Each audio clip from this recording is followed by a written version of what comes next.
Hello and welcome to week 15 of Bits and Bobs, where we outline this week's best mods.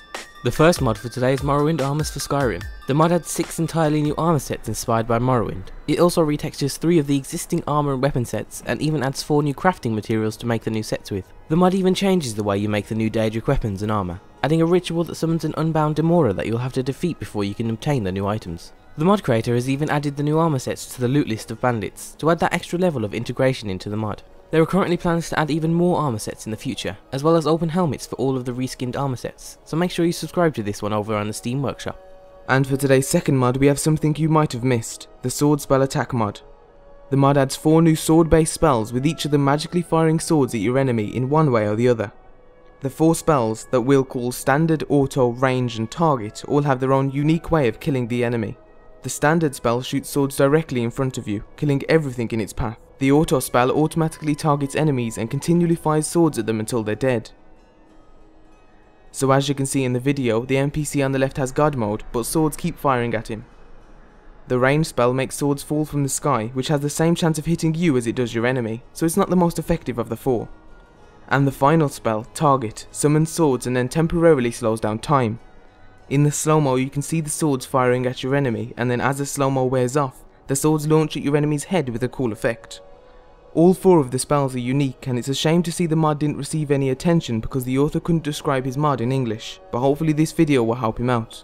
And back to another armor mod, but this one focuses on a single brand new set. Matys Mithril is strongly inspired by the Mithril armor set from Oblivion, and this is his version of that set, but tweaked to give it a new look for Skyrim.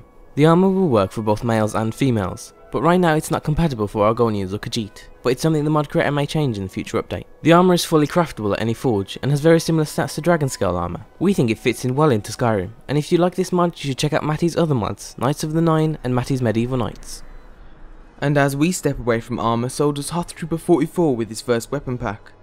The Axestaff weapon pack adds 6 new melee weapons to the game designed for battle mages or mystical warriors.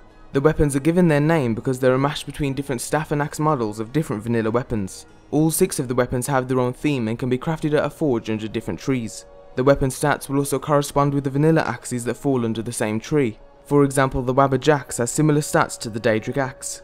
All 6 of the weapons look great, and we're glad to see Hoth Trooper branch away from just armor mods, and we hope to see more in the future. On to something a little more aesthetically pleasing, Cazy hair's conversion by zzjay adds 13 new hairstyles to Skyrim. The mod creator has converted hair models from different hair packs, most notably the Hairs of Oblivion mod, and tweaked them to give the new hairstyles his own personal touch. The hairs definitely have their own unique edge to them over some of the other hair packs we've seen, and we can definitely see some people preferring this hair pack over some of the more popular mods that are available on the Nexus. The mod creator has even posted a description of how to add the new hairstyles to NPCs, so check out the Nexus page linked below to find out how. And now we have an armor that would probably fit in quite well with one of those new hairstyles. The Schwertleite Set is a female-only armor that was originally made for Oblivion, but has now been converted for Skyrim.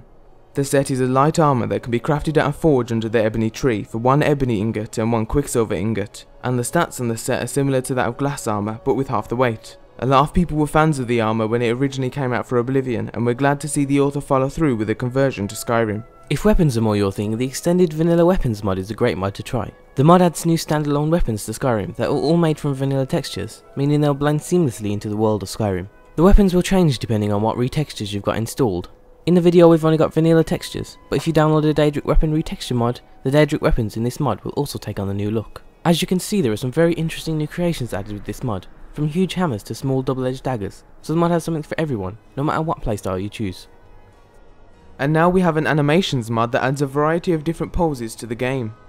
The mod uses For's new idols in Skyrim, or FNIS, to add spells and menus to force NPCs or your own character into a variety of different poses. You can find the spells in your inventory, and it's relatively simple to use. You start by selecting a pose and then use another spell to actually do the pose you just chose.